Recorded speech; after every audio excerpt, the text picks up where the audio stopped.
বাসে উঠে সিট খুঁজছিলাম। একপাশে জানলার ধারে বসে থাকা মেয়েটার পাশে ফাঁকা সিট দেখে গিয়ে বসতেই হালকা ধাক্কা লাগলো ওর গায়ে। মেয়েটা বিরক্তর চোখে আমার দিকে তাকালাম। আমি হাসলাম। আছে আছে, ও ভুরু কুঁচকে বলল। কি আছে? আমি হেসে বললাম, এই যে আপনি হয়তো ভাববেন বাসায় মা বোন নেই, তাই ইচ্ছে করে আপনার পাশে এসে বসলাম। কিন্তু শুধু মা বোন না, বউও আছে। ওর চোখ সামান্য বিস্ময় ফুটে উঠল। হয়তো এমন কথা আশা করেনি।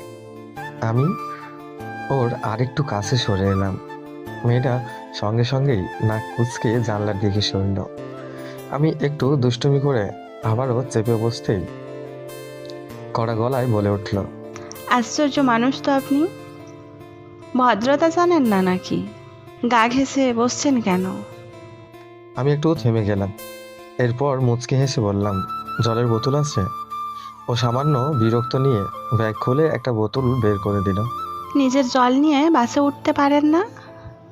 আমি বোতল থেকে এক চুমুক জল খেলাম। তারপর ওর দিকে এগিয়ে দিলাম। বললাম, জল দেওয়ার জন্য ধন্যবাদ। ও কিছু বলল না, কেবল জানলার বাইরে তাকিয়ে থাকলো। আমি কানে হেডফোন গুঁজে গান শুনতে লাগলাম, কিন্তু মন যেন শান্ত হচ্ছে না। অজানা এক ভালো লাগার অনুভূতি কাজ করছে। মেয়েটার গা থেকে হালকা সুবাস আসছে, যা আমাকে অদ্ভুত এক আবেশে জড়িয়ে ফেলছে। একটু দুষ্টুমি করার শখ হলো। ঘুমের ভান করে আস্তে করে ওর কাঁধে মাথা এলিয়ে দিলাম। মাথাটা সরান। আমি হড়বড়িয়ে উঠলাম। উফ, সরি। মেয়েটা শুভ্র সাদা ড্রেস পরেছে। সাদা রং আমাকে সবসময় দুর্বল করে দেয়। আর ওকে দেখে মনে হচ্ছে যেন কোনো স্বর্গের অস্পরি। তার উপর ঠোঁটের নিচে ছোট্ট একটা তিল, যেন সৌন্দর্যের এক অনন্য ছোঁয়া। এমন সময় কন্ডাক্টর এলো, এসে আমাদের ভাড়া চাইলো। আমি মনে মনে ভাবলাম, শালা কন্ডাক্টর আসার আর টাইম পেল না। মেয়েটা ব্যাগ থেকে টাকা বের করছিল। আমি তাড়াতাড়ি বললাম, আরে কি করছেন, আমি দিচ্ছি আপনার ভাড়া। মেয়েটা অবাক হয়ে বলল, কেন? আপনি কেন দেবেন? আমি কি গরিব নাকি? আমি মুচকি হেসে বললাম, আপনার দেওয়া এক বোতল জলের ঋণ শোধ করলাম। মেয়েটা কিছু বলল না, কিন্তু মুখে যেন অনেক রাগের স্পষ্ট ছাপ বোঝা যাচ্ছে। হঠাৎ সে কন্ট্রাক্টরকে বলল, ভাইয়া, অন্য কোনো সিট ফাঁকা নেই? এখানে বসতে সমস্যা হচ্ছে। কন্ট্রাক্টর মাথা নাড়িয়ে বলল, না আপা, 20 মিনিট পর দুটো সিট ফাঁকা হবে। মেয়েটা হতাশ হয়ে জানলার বাইরে তাকিয়ে থাকলো। আমি মজা পেয়ে বললাম, চিন্তা করবেন না, ওই সিট ফাঁকা হলে আমরা ওখানে চলে যাব। ও মুখ ব্যাঁকা করে বলল। আমার হয়ে গেছে আপনার পাশে বসতে। আমি একটু হেসে চুপ করে গেলাম।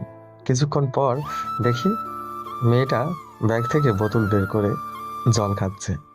আমি দুষ্টুমি ভরা চোখ ওর দিকে তাকিয়ে বললাম, আপনাকে কোথায় যেন দেখেছি, মনে করতে পারছি না।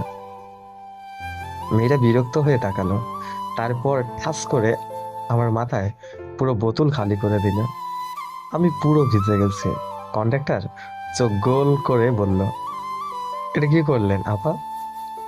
মেয়েটা ঠোঁট টিপে হেসে বলল, আমার জামাইয়ের মাথায় আমি পানি ঢেলেছি, এতে আপনাদের কি?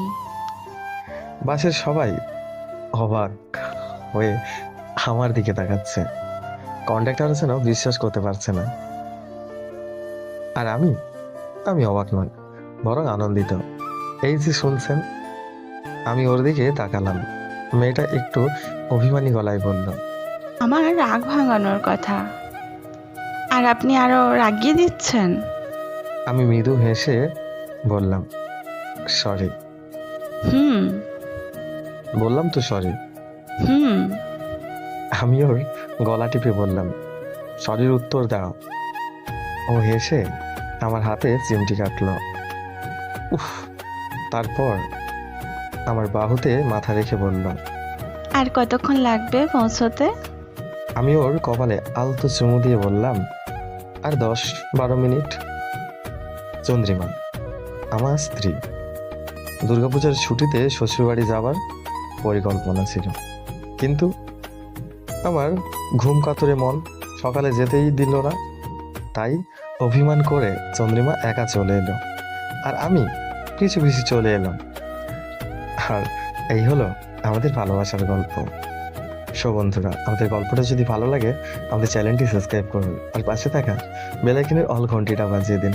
আর নতুন নতুন গল্প পেতে আমাদের চ্যানেলটিতে একটা করে কমেন্ট করুন। ধন্যবাদ।